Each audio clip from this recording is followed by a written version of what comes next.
106,6 Kiss FM inspirasi Anda sahabat Kiss. Di Muslim Story kali ini berbeda ya dengan Muslim Story yang kemarin-kemarin sahabat Kiss, karena ini Muslim Story spesial dan duet bersama dengan mahasiswi cantik yang sudah hadir di depan Dewi ya. Perkenalkan diri dong, cantik. Oke, terima kasih Kak. Halo teman-teman semua, bersama saya Robiatul Adawiyah dari Universitas Tripoli, Lebanon.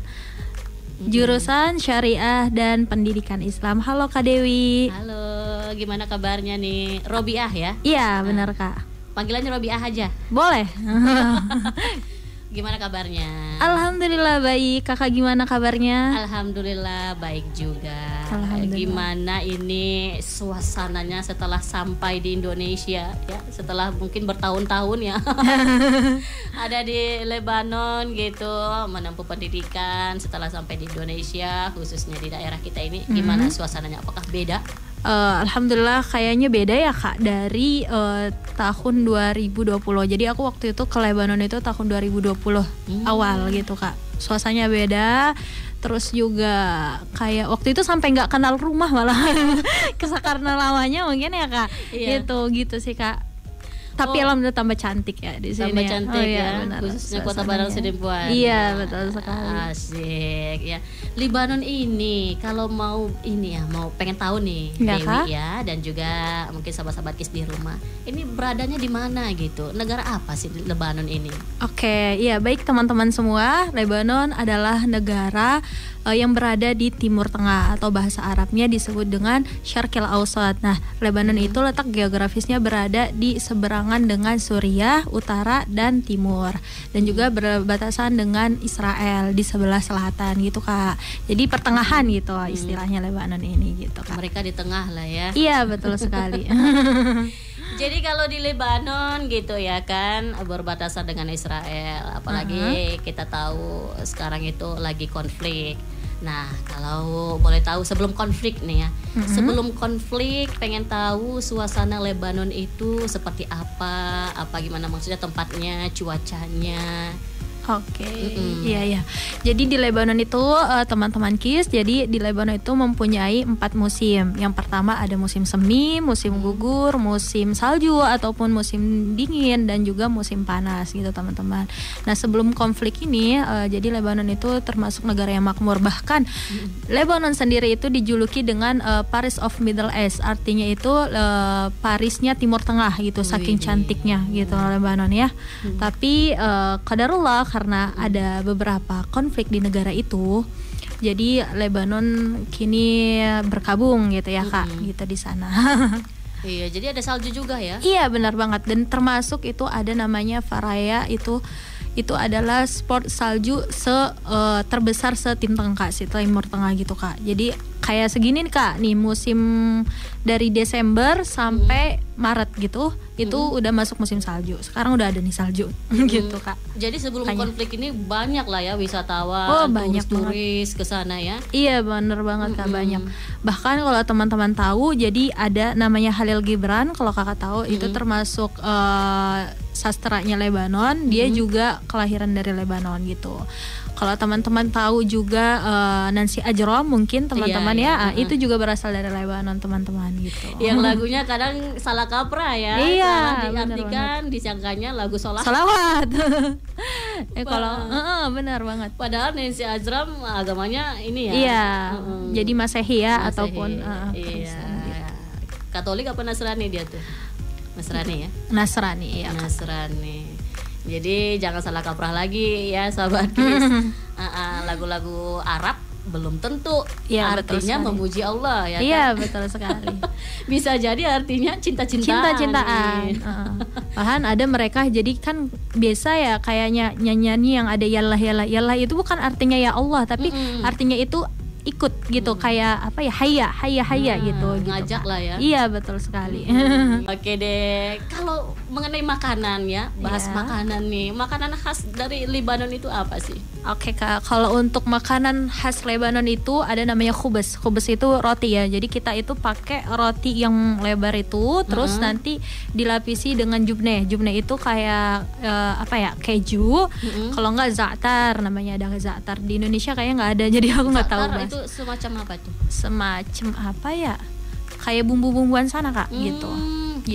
Jadi khasnya memang di Iya situ ya? betul sekali. Jadi mereka kalau makan pagi itu nggak sama kayak kita. Kalau kita kan makan teman-teman 3 kali sehari. Nah kalau di sana mereka itu kayak ada, di sana juga ada nasi, tapi mereka makannya sekali sehari. Itu bedanya sama kita gitu. Gitu. Jadi gimana tuh puasa gitu, kayak intermittent fasting gitu, diet gitu? Enggak ya? Enggak juga. Jadi memang tradisi mereka ya Kak. Jadi di sana. Jadi mereka juga misalnya paginya tadi makan jubneh ya, makan roti terus dilapisi sama keju. Terus siangnya itu ada misalnya ayam di oseng gitu, namanya farouj di sana. Itu ada itu. Kalau enggak shawarma juga ada di sana, kebab juga ada. Nah, dan malamnya baru makan nasi gitu. Dan makan nasinya itu bukan kayak kita gitu loh teman-teman. Jadi ada nasi campur, ada namanya makrunah. Dia itu kayak bihun tapi kecil-kecil, itu dicampur nasi, kalau enggak kacang adas. Jadi bukan nasi putih kayak kita, benar-benar nasi putih, tapi ada campurannya gitu pas dimasak. Jadi diolah lah itu, atau hanya sekedar nasi dicampur baurkan aja gitu? Diolah gitu Kak. Jadi nanti ada juga daging yang dicincang terus campur nasi gitu. Gitu kalau mereka. Udah kayak ini ya, makanan Arab lain, apa namanya itu, nasi kebuli ya? Iya ya kayak kebuli. Iya, kapsya ya, nasi kebuli, kapsya ya, betul sekali. Nasi biryani. Biryani India ya? Iya, biryani juga Arab juga Kak. Sama hampir sama lah, mirip-mirip. Iya betul, ya. Nasi kuning di Arab ya. Kalau kita nasi kuning, nasi gurih ya kan? Nasi gurih. Kalau di Indonesia. Dan kalau untuk minuman gitu yang khasnya apa itu? Ada namanya, kalau minuman kalau sehari-hari mungkin nggak ada ya Kak, tapi kalau misalnya khas untuk Ramadan itu nanti itu ada namanya jalap. Jalap itu kayak sirup tapi anggur gitu, sirup anggur gitu itu. Ada jalap, ada tamar dia, jadi kurma yang diolah terus menjadi kayak jus gitu Kak. Dan itu khas untuk Ramadan doang, sedangkan hari-hari nggak ada gitu. Jadi kalau kita mau nyari itu kepengen ngidam gitu kan? Iya betul banget. Jadi nggak ada gitu. Nggak ada, adanya pas Ramadan. Gitu. Jadi kalau makanan khas kalau di bulan Ramadan, kalau tadi kan hari biasa itu ya kan? Kalau Ramadan apa? Ada namanya atoif. Atoif itu kayak apa ya di sini? Serabi kayak serabi. Itu juga adanya cuman Ramadan, pas Ramadan saja gitu Kak. Iya.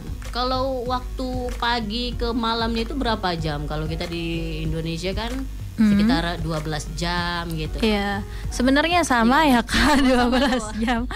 Cuman beda sama Indonesia itu gara-gara misalnya kita karena ada 4 musim. Nah, jadi nanti kayak ini kan musim dingin ya Kak, ataupun musim salju kan di sana. Jadi kalau misalnya di musim dingin tersebut itu tuh bedanya jadi 5 jam. Kenapa kok bisa? Kalau misalnya musim panas beda 4 jam dan 5 jam musim dingin gitu ya di sana. Jadi ketika pergantian jam gitu kan Kak. Jadi nanti kayak kemarin itu ada pergantian jam itu di bulan 11 ataupun bulan November ini kan. Jadi nanti angka misalnya dari kita lihat misalnya kan otomatis ya dari HP kayak. Jadi nanti ada misalnya jam 12 malam 00.00 gitu ya Kak. Ketika pergantian itu di HP itu jadi 23. Jadi abis 00.00 balik lagi dia ke 23. Gitu. Iya, ajaibnya gitu Kak. Jadi bingung nih. Iya, jadi abis nanti di HP kita lihat kan ini udah jam 00.00 gitu. Jadi jamnya sendiri otomatis ke 23.00 lagi. 1 jam lagi jadinya. Ya Allah. 1 jam lagi nanti pas 23.00, terus nanti yang kedua kalinya kan misalnya 23.59 kan, baru 00.00 baru itu jamnya. Jadi perbedaannya di situ sama Indonesia. Kalau kita kan di Indonesia nggak ada ya Kak, kayak gitu ya. Gitu. Kalau udah 00 ya 1. Ya gitu. udah, nggak 2 kali. Bener banget. Jadi berat gak sih tuh menjalankan puasa di sana, apalagi puasa sunnah gitu ya kan? Berat gak sih? Wah, berat banget itu Kak. Apalagi kalau kita berada di musim panas ya Kak. Musim panas itu di sana itu karena kita kan ketergantungan ya Kak karena cuaca gitu. Ketika masuk cuaca itu misalnya kalau musim panas itu kita buka aja itu sampai 7:30 baru buka. 7:30 malam. Malam baru buka. Dan isyanya itu jam 9:30 Kak, bayangin itu. Isya 9:30. Iya bener banget. Makanya ya, bener banget. Jeda waktunya gitu. Iya bener banget. Kita kan mengikuti ini ya Kak, apa namanya matahari juga gitu kan. Iya. Bukan. Nah pas nanti soif ataupun musim panas nanti berubah lagi Kak. Jadi 4:30 itunya 4:30 azan maghribnya gitu. Jadi itu hebatnya ya. Masya Allah ya, emang bener-bener lah ya. Ciptaan Allah itu diciptakan sedemikian rupa ya. Bener, Masya Allah. Jadi gimana nih pertama kali gimana prosesnya gitu, Robiah bisa sampai di sana gitu? Ya pertama saya pergi 2019, tapi 2019 itu tanggal 29 bertepatan ya kan 20. Jadi hitungannya kalau murid baru di sana 2020 sih.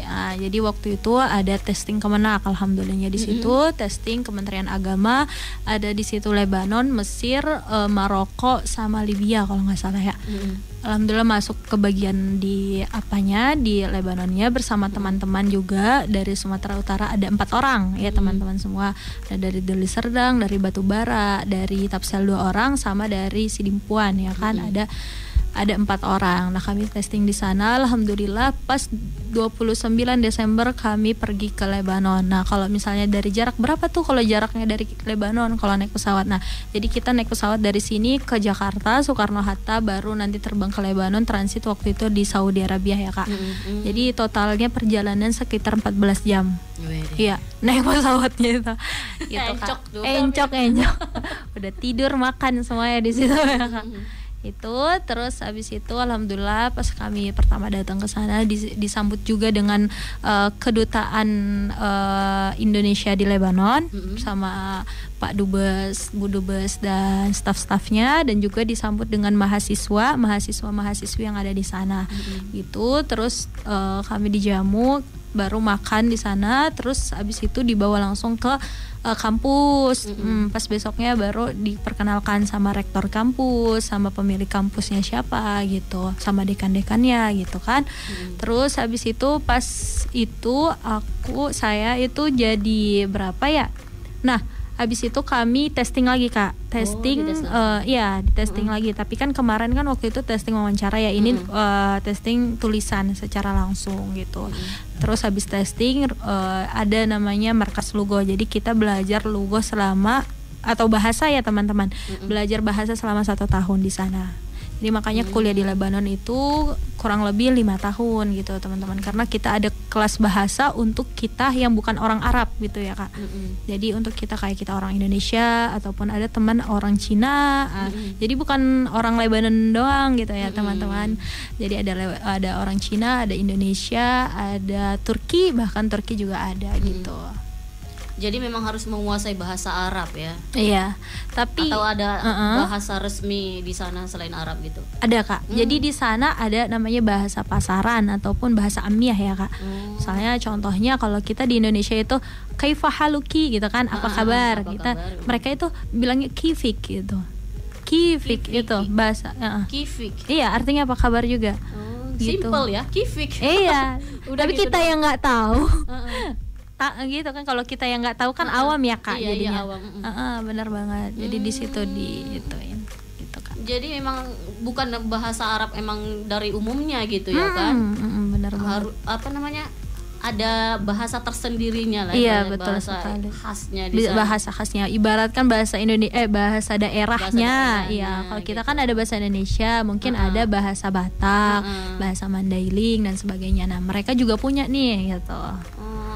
Itu khasnya di Tripoli aja apa di Beirut juga begitu bahasanya? Semuanya Kak, semuanya sama, ya? Lebanon itu gitu Kak. Gitu. Wah luar biasa, menarik nih negara Lebanon ya. Kapan-kapan kalau ada duit cus lah kita terbang ke sana. Ayo. Dan kita lanjutkan ini Robiah ya. Penasaran juga nih Kak DP ya, Kak Dewi. Kenapa sih kok bisa terjadi konflik di sana, digempur sama Israel? Oke Kak, karena di sana itu perbatasan antara Lebanon dan Israel. Di sana tuh ada namanya, maaf ya teman-teman, ada namanya itu Syiah ya, agama Syiah ya, gitu kan. Nah mereka itu mempunyai ormas, namanya itu Hizbullah ya kan. Jadi mereka, nah sementara mungkin teman-teman Indonesia itu yang tahu itu mungkin sebagian besar itu bahwasanya Lebanon dan Israel yang perang ya. Tapi kenyataannya itu bukan keseluruhan dari Lebanon. Yang diperang itu mereka mengincar Hizbullah itu teman-teman. Jadi waktu itu ada yang mengatakan juga, ada yang mengatakan bahwasanya Hizbullah ikut campur tangan karena ingin membela Palestina. Gitu. Tapi ada juga yang mengatakan bahwasanya politik mereka gitu. Kita juga nggak tahu ya yang mana yang benar kayak gitu. Nah, jadi waktu itu pihak dari Hizbullahnya sendiri menyerang Israel gitu ya Kak. Jadi mungkin karena itu Israel juga balik lagi nyerang gitu. Jadinya mereka saling menyerang satu sama lain. Itu di perbatasan Lebanon, di selatannya tepatnya. Nah, setelah jadi kericuhan, ada namanya, mungkin teman-teman kalau tahu ada namanya Hasan Nasrullah. Itu termasuk pemimpinnya dari Hamas tersebut ataupun Hizbullah tersebut pindah ke Beirut gitu kan, ke tepatnya ke Dohiyeh nama daerahnya. Nah sementara Beirut itu kan di tengah ibu kota ya, di tengah-tengah Lebanon gitu ya. Nah terjadilah kericuhan di sana. Jadi waktu itu hanya yang selatan aja yang kena, malah merambat gitu Kak. Jadi merambat sampai ke Beirut gitu. Untuk Tripoli sendiri gimana gitu kan, Robiah. Nah untuk Tripoli sendiri, kalau kami alhamdulillah aman-aman aja. Hanya saja karena mereka lewat gitu ya Kak. Namanya kan mereka pakai pesawat tempur ataupun pakai menjatuhkan bomnya gitu ya Kak. Jadi kedengaran ke kami, dan juga bangunan kami itu goyang gitu Kak. Jadi kayak gempa bumi ibaratkan. Tapi kalau alhamdulillah kalau misalnya korban jiwa untuk Tripoli sendiri itu tidak ada ya. Sementara karena Beirut ini mungkin mereka mengincar ke pemimpin daripada lawannya itu, mereka menyerang kota Beirut tersebut gitu Kak. Jadi itu makanya terjadi evakuasi besar-besaran lah ya, WNI, mahasiswa. Betul sekali Kak. Jadi sementara kan WNI juga banyak di Beirut ya Kak. Nah dan kedutaan juga berada di Beirut gitu, gitu Kak. Jadi proses evakuasinya kayak gimana itu? Apa mencekam atau gimana gitu? Bisa diceritakan nggak sih proses evakuasinya? Bisa banget. Oke teman-teman, iya, untuk pertama dievakuasi itu ada evakuasi pertama itu di bulan Agustus. Cuman ya kami dari mahasiswi di Lebanon, kami menindak gimana ya, untuk kalau misalnya evakuasi sendiri kan takutnya gimana ya, kita masih ada belajar ya Kak. Jadi kita masih aman. Sementara aku ya, kalau aku dari saya pribadi yang di Tripoli ini, kita masih aman, kita masih di pihak kampus. Pak kampus juga nggak mungkin diam diri mengapakan kita gitu kan. Jadi dari Agustus itu kami udah diajakin nih pemerintah Indonesia gitu ya Kak, untuk ikut evakuasi. Tapi kami bilang kepada Bapak Kemenlu, Kementerian Luar Negeri, bahwasanya kami masih ada tanggungan kuliah dan di sini aman gitu kan. Gitu. Soalnya takutnya tidak ada kebijakan dari kampusnya. Ya kan Kak, kita kan takut ya misalnya kita putus tiba-tiba gara-gara evakuasi gitu ya. Sementara tidak dibolehin online gitu kan, gak ada kebijakan dari kampus. Nah, dan Agustus itu karena mahasiswi belum mau evakuasi, jadi untuk WNI aja. Jadi ada misalnya yang nikah sama orang Lebanon gitu kan. Jadi di situ, terus habis itu mereka pulang. Nah, pas September akhir di sana udah mulai kericuh nih, udah mulai sampai Beirut ini. Nah, semuanya dan ada bahkan di daerah tadi kayak di Dohiyeh itu tersebut warga negara Indonesia sampai lari-larian. Itu saking takutnya gitu ya Kak. Dan juga di Tripoli, ayo kalau kalian nggak mau dievakuasi udah kayak gitu kan.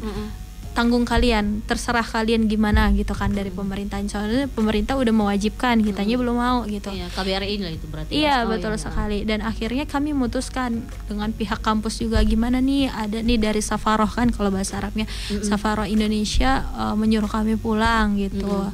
Gimana ongkos kalian? Alhamdulillah semuanya ditanggung, di cover sama pemerintah. Baru habis itu terus kata mereka, ya udah kalau kayak gitu kalian pulang aja ya, kalian pulang aja dengan syarat nanti kalau misalnya Lebanon udah aman kalian boleh pulang ke sana gitu, ke sini gitu kan, kata pemerintahan gitu. Jadi dengan berat hati, dan juga kita kan kemungkinan ada dua, kita nggak tahu ya Kak terjadi ke depannya gimana dengan Lebanon gitu ya. Betul, dan kita juga harus mengambil satu keputusan itu ya Kak.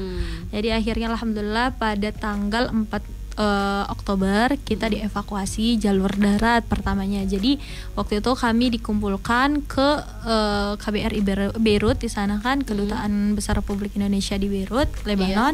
Kami dikumpulkan di sana dan besoknya diberangkatkan ke Suriah. Nah, di Suriah, kenapa di Suriah? Karena waktu itu bandara dari Lebanon tersebut itu dibatasi, bahkan ditutup gitu karena takut penerbangan gitu. Dan itu yang diserang mereka itu, yang diserang habis-habisan itu Dahiyah itu sampingnya bandara gitu Kak. Jadi kelihatan jelas gitu ya. Memang nggak kena sih bandaranya, tapi takut kan kalau misalnya ada penerbangan gitu ya. Jadi udah kayak gitu kami dari Suriah ke Jordan. Di sana juga disambut waktu itu dari Suriah, kami nginep 1 malam di ke KBRI Suriah. Di sana disambut sama KBRI Suriah gitu kan, naik bis kan. Udah kayak gitu jelang 1 hari kami berangkat ke Jordan. Jadi teman-teman, jaraknya dari Beirut ke Suriah itu sangat dekat. Berapa? 2 jam doang. Udah beda negara ya Kak. Udah beda. Udah bisa jalan-jalan mencekam ya. Iya, betul sekali. Ya udah beda. Terus habis itu dari Suriah ke Jordan itu sekitar 8 jam dan 9 jam, hampir 9 jam gitu teman-teman, lewat jalur darat. Nah di sana karena kita banyak yang dipulangkan itu ya Kak. Jadi di sana itu pas udah sampai Jordan kita itu divakum, maksudnya karena mau mencari tiket kan ini banyak ya Kak orangnya. Berapa itu 50-an lah, 50 orang sama WNI-nya. Jadi kayak pesawat itu udah kayak milik kita aja kan. Udah full ya. Iya, udah full banget. WNI sama mahasiswa. Iya, betul. Dan itu dibagi menjadi 2 ya Kak. Jadi ada yang naik dari, kalau dari Lebanon kan itu transit. Jadi ada yang transit dari Jordan, Qatar sama ini Jakarta. Kalau aku pribadi dari Jordan terus Dubai, di Emirat Arab terus Jakarta, dibagi 2 jadinya. Yang 25 orang mungkin itu dibagi 2 Kak gitu. Di situ kami sekitar 3 hari di Jordan, disambut juga dengan KBRI Jordan di sana sama mahasiswa-mahasiswi yang pelajar di Jordan gitu. Terus habis itu pada hari Minggunya, hari Ahadnya kami balik ke Indonesia dan juga disambut sama Dinas Pemprov ya Sumatera Utara, Provinsi Sumatera Utara, dan juga disambut sama Bapenhub ya, Badan Penghubung Sumatera Utara di Indonesia. Di sana banyak kayak pas kami lewat di sana terus banyak kayak diwawancarain Kak, nih kalian kenapa gini gitu kan. Itu pokoknya heboh deh Kak di situ. Jadi kita udah merasa kayak artis mendadak karena kamera itu kayak menyorot banget ya Allah gitu, gak pernah kayak gini gitu kan. Insyallahnya kayak gitu. Tapi alhamdulillahnya itu semuanya di cover pemerintah sih dari Indonesia. Terus kami dibawa ke Mes Pemprov Sumut yang berada di Jakarta Pusat Jakarta di Menteng tempatnya. Di situ kita ada sekitar 3 hari ya kan, dan disambut juga dengan Bapak PJ Sumatera Utara, Pak Fatoni di sana. Juga dibawa nih Kak, dibawa ke Taman Mini juga di sana, sambil dibawa makanya. Jadi ini kayak pemulihan mental. Betul. Ya di situ disebut juga dengan Bapak itu, terus diajak jalan-jalan, besoknya pulang ke sini kan lewat Kuala Namu kan, lewat Kuala Namu, terus disambut juga sama Pak Dinsos, Kepala Dinas Sosial Sumatera Utara ya kan. Terus habis itu udah makan di sana, terus dipulangkan. Nah sementara itu untuk pulangnya, gimana pulangnya dari Medan ke itu, apakah dibiayai waktu itu kan Kak. Jadi pulangnya sendiri, kamu mana orang tuanya, kalau nggak datang ini ongkos kamu gitu. Jadi itu Kak, jadi dari Lebanon sampai sini kita itu nggak ada ngeluarin uang 1% pun untuk itu ya Kak, untuk transportasi itu. Alhamdulillahnya itu. Makanya jadi negara yang ini. Iya, negara yang cover Kak, negara itu. Wah luar biasa. Jadi evakuasinya melewati berapa negara? 5 negara berarti iya, ya. Betul. Belum lagi transit. Belum transitnya. Iya, masya Allahnya itu ada hikmahnya ya Kak. Kalau nggak kayak gitu, nggak kapan lagi kita ke Suriah, kapan lagi ke Jordan gitu kan Kak. Ya Allah. Tapi ini menarik ya. Kirain memang kalau kita awam, orang-orang awam gitu kan. Mengira Israel ini melawan Libanon gitu, Libanon, tapi itu melawan yang namanya ormasnya. Iya, ormasnya. Hizbullah itu ya. Iya. Jadi mereka bom itu nggak asal tembak-tembak aja Kak, pasti ada orang tertentu di situ gitu.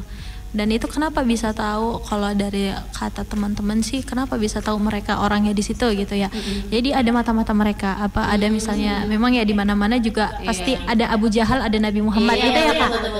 Ada Nabi Musa, ada Fir'aun gitu.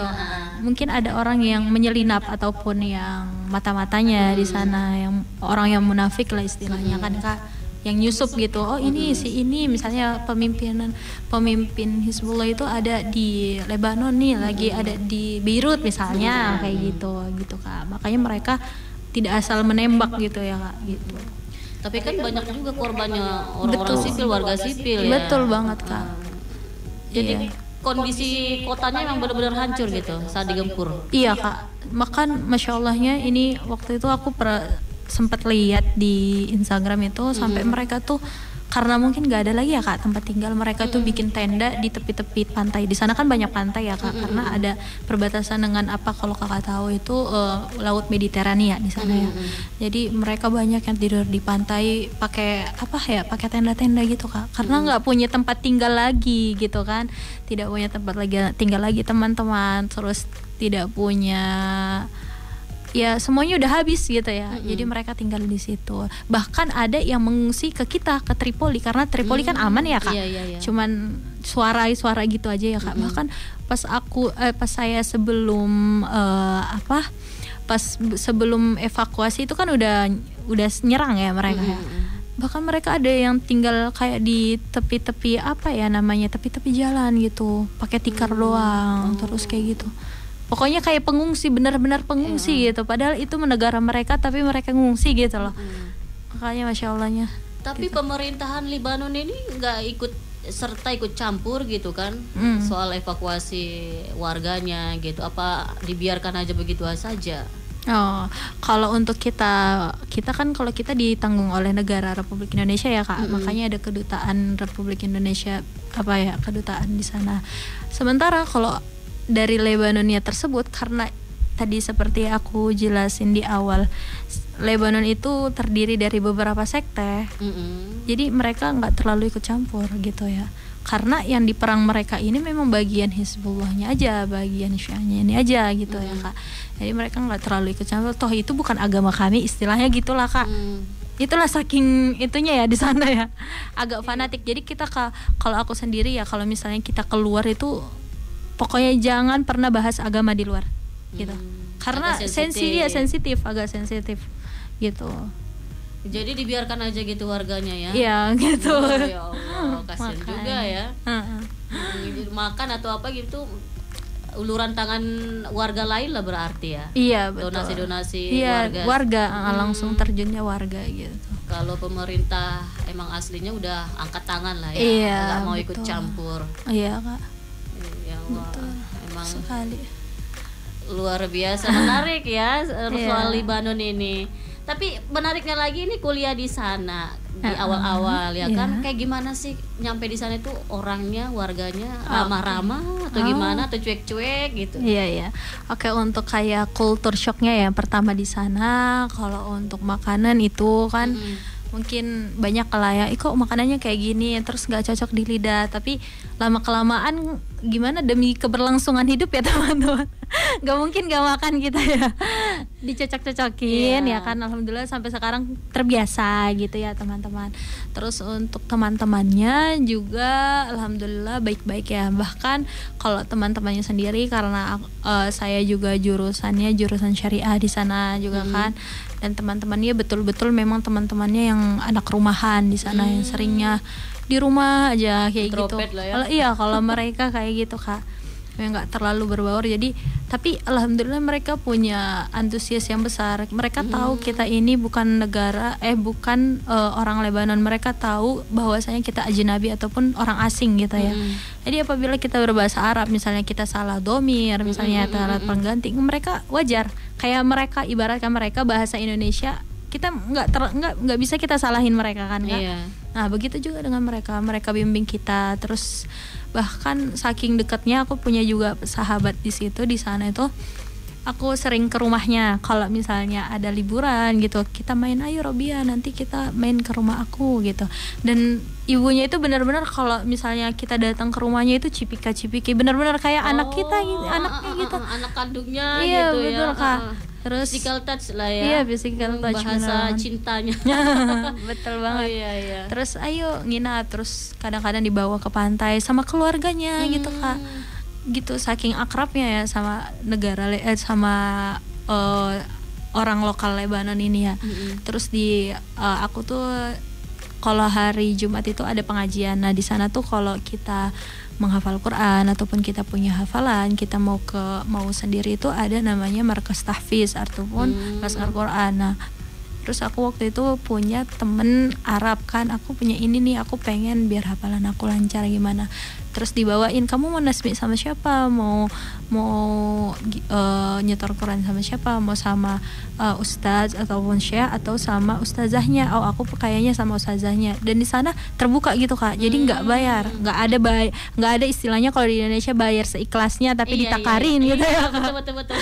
Kalau kami benar-benar nggak ada, yang penting kamu niat gitu kan, kamu nyelesain hafalan nanti dikasih ijazah gitu, betul Kak, dikasih ijazah sanad misalnya kan gitu. Jadi di situ dibimbing di situ sama gurunya, Ustazah Zainah namanya, orang Lebanon juga, dibimbing sama beliau setiap hari Jumat doang ya Kak. Terus itu bukan hanya seumuran kita doang gitu, jadi ada ibu-ibu yang menghafal Al-Quran juga ya, bawa anaknya gitu-gitu. Jadi mereka itu nggak kenal batasan umur gitu. Yang penting mau belajar, bener banget, upgrade ilmunya. Iya betul banget. Jadi itu sih untuk orang-orangnya alhamdulillah baik-baik ya itu. Tapi asalkan memang kuncinya di kita ramah, mereka ramah gitu ya. Kalau kita nggak ramah, nggak terbuka, gimana mereka dekatin ya gitu ya Kak. Tergantung kita sih menurut aku pribadi ya. Jadi gitu. Nanti ada teman-teman misalnya diajakin, ayo Robia, bahkan itu ada anak anak dari, kan rektornya punya sepupunya itu seumuran saya. Terus habis itu diajakin, ayo Robia hiking ke gunung, diajakin Kak, bener-bener. Kalau bahasanya gimana tuh, bahasa sana? Bahasa apa tadi?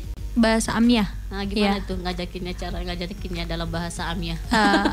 Ya sebenarnya ada itu ya Kak, ada persamaan, ada juga misalnya yalla nazab ilal jabal, misalnya ayo pergi ke jabal katanya kan, ke gunung kayak gitu kan. Jadi di sana itu ada namanya Amiyahnya, itu sedikit ada yang bahasa Amiyahnya, juga ada yang bahasa fushanya ataupun bahasa Arab biasanya gitu ya Kak. Gitu, roh ilal jabal misalnya. Kalau nazhab kan pergi ya, ayo pergi. Kalau kami biasanya roh itu pergi juga artinya, roh ilal jabal gitu ya, ke gunung gitu. Jadi kita benar-benar kayak itu, bahkan sepupunya anaknya rektor juga dekat ke kita. Jadi alhamdulillah kekeluargaan dekat ya, walaupun kita minoritas di sana gitu. Tapi kalau kita, kuncinya dari kita sendiri sih, kalau kita bisa berbaur, alhamdulillah mereka menerima gitu Kak. Yang penting jangan bahas sekte gitu ya. Iya. Itu satu sekte atau gimana, beda ya sama teman-teman yang lain apa? Sama ya. Tetap mungkin Kak, kalau di sini kan kita ada mazhab ya Kak. Kalau kita pakai Syafi'i ya Kak di sana. Kalau di sini, kalau misalnya di Lebanon itu banyak kan pakai Hanafiyah. Tapi itu tetap sama Kak, tetap sholatnya sama, apanya sama. Mungkin kalau perbedaannya juga nggak terlalu nggak terlalu fanatik gitu ya Kak. Itu kalau yang kayak mazhab Maliki, Syafi'i, Hambali sama Hanafi masih sama gitu Masih Kak. sama ya. Masih Sunni kan istilahnya ahli sunnah wal jamaah. Jadi sama, memang nggak bedain, kecuali yang tadi mungkin ada Syiah, ada di juga pemerintahan itu iya, ya. baru ya, kayak gitu Kak. Wih, luar biasa nih Lebanon. Jadi ini kan udah gencatan senjata tuh kan. Iya, Kak. Udah gencatan senjata, tentara Israelnya udah pada pulang. Rencana ini mahasiswa yang dari Indonesia pulang ke sana tuh kapan? Oke, rencananya bulan Januari Kak, insya Allah ya. Januari. Iya. Berarti Ramadan di sana dong ya? Iya, betul sekali. Mending kayaknya selesai kuliahnya dulu ya Kak, biar enak ya Kak. Ya Ramadan di sana gitu. Jadi ini semester akhir lah ya. Insya Allah ya Kak. Nah, kalau udah selesai nanti kalau udah dapat gelarnya, Amin. mau kerja di sana ya atau di sini nih di Indonesia pulang lagi? Itu belum tahu ya Kak. Tapi kayaknya pengen lanjut S2, tapi entah di Lebanon ataupun kita cari beasiswa negara lain sih Kak gitu. Insya Allah minta doanya juga teman-teman ya semua gitu. Kalau SMA lulusan mana sih Robiah? Lulusan Adawi Al-Baki namanya teman-teman. Ini di Pasir Matogu ini di Huta Tonga ya, di Huta Tonga. Biaya hidup mahal nggak di situ? Di Lebanon Kak. Untuk biaya hidup memang mahal ya Kak. Ya jadi di sana itu teman-teman pakai lira Lebanon sama pakai dolar. Kita patokannya ke dolar aja gitu. Jadi kalau biaya hidup memang mahal di sana. Bahkan pas pertama kita ke sana, pertama kita datang ke Lebanon itu kita nggak ada duit untuk beli paket misalnya ya kan, nggak punya paket. Terus habis itu kalau misalnya makan memang seadanya gitu kan, karena saking mahalnya gitu kan. Gitu. Untuk takarannya misalnya kita $1 di sana itu kira-kira sekarang karena di sana juga inflasi kan, jadi sana itu $1 itu 89 lira. 89 lira itu sama dengan 15.000 Indonesia. Gitu. Jadi di sana kalau untuk makan memang kalau biaya hidupnya mahal Kak. Mahal ya. Karena negaranya mungkin udah kecil, terus habis itu krisis kan Kak, jadinya karena gitu. perang ya. Ada ini orang mana nih aslinya nih sebenarnya? Aku aslinya orang sini ya, orang Basilam baru ya. Basilam baru Tapsel Tapsel ya. Teman-teman. Nah, soalnya ada yang tanya nih. Oh iya, aku orang Tapsel Basilam baru di Angkola Maratais. Iya. Baiklah. Wah, nggak terasa nih waktunya. Nggak, namanya ini ya talk show, kayak Iya, kayak podcast, kayak ngobrol-ngobrol gini santai. Nggak terasa sudah hampir 1 jam ya. Oh iya Kak. Padahal kita ngerasanya masih bentar gitu Iya, ngobrolnya, betul banget. ya kan? Iya, Jadi kita langsung ke kesimpulan aja deh ya Oke. untuk Robiah. Apa Iya, nih Kak. kira-kira yang mau disampaikan untuk warga Kota Padang Sidimpuan? Oke, Apalagi yang mau kuliah ya ataupun mau bekerja di sana. siap. Oke teman-teman, untuk closing statementnya, penutupan dari aku, kesimpulannya karena aku pelajar ya teman-teman. Jadi kalau aku punya motivasi dalam diri aku pribadi, jadi sekali kita melangkah Bismillah, mudah-mudahan akhirnya dengan Alhamdulillah. Jadi sekali kita melangkah walaupun ada terjang badai, makan di sana. Bahkan teman-teman tahu sendiri ya kalau misalnya mengerantau itu bukan hanya cerita gimana kita di sana, gimana belajar di sana, tapi kita juga punya pengalaman yang berbeda dari orang lain ya kan. Gitu kita udah udah keluar dari zona nyaman kita lah ya, istilahnya kayak gitu. Kita punya pengalaman yang berbeda dengan orang lain, kita punya pemikiran dari orang lain. Maka dari itu, jika teman-teman ingin dimanapun berjuang berada, insya Allah kalau kita niatnya baik ya teman-teman semua, sahabat KIS, insya Allah Allah permudah jalannya gitu ya. Pokoknya tetap semangat. Terus habis itu jika teman-teman ingin berkuliah di luar negeri, mungkin bisa dari Kementerian Agama ataupun dari MOU dari lembaga masing-masing, ataupun nanti ada namanya juga, kita punya kebetulan saya pribadi ada namanya organisasi Perhimpunan Pelajar Indonesia Kawasan Timur Tengah Afrika. Itu organisasi resmi ya teman-teman. Jadi jika ingin mengetahui beasiswa di sana bisa cek Instagram PPID Katim Tengka ya kan, Perhimpunan Pelajar Indonesia Dunia Kawasan Timur Tengah dan Afrika gitu teman-teman. Wah. Sekian Kak. Terima kasih banyak. Iya, sama-sama Kakak. Ya, semoga berlanjut ya. Jangan cuma hari ini saja, karena masih banyak pertanyaan yang tertanam ya di pikiran Dewi ini soal Lebanon, karena negaranya memang unik ya, unik kan banget, ya. Negara yang luar biasa indahnya juga ya. Iya, itu tadi Masya Allah. sebutannya apa tadi? Paris of Middle East, jadi Parisnya Timur Tengah, Eropanya Timur Tengah gitu Kak. Oke lah. Baiklah sahabat KIS, semoga bermanfaat dan menambah pengetahuan kita seputar negara Lebanon. Dan acara selanjutnya sahabat KIS ataupun program selanjutnya akan kita lanjutkan selepas berita utama pukul 11. Dan jangan kemana-mana, tetap berpadu di 106,6 KIS FM, inspirasi Anda.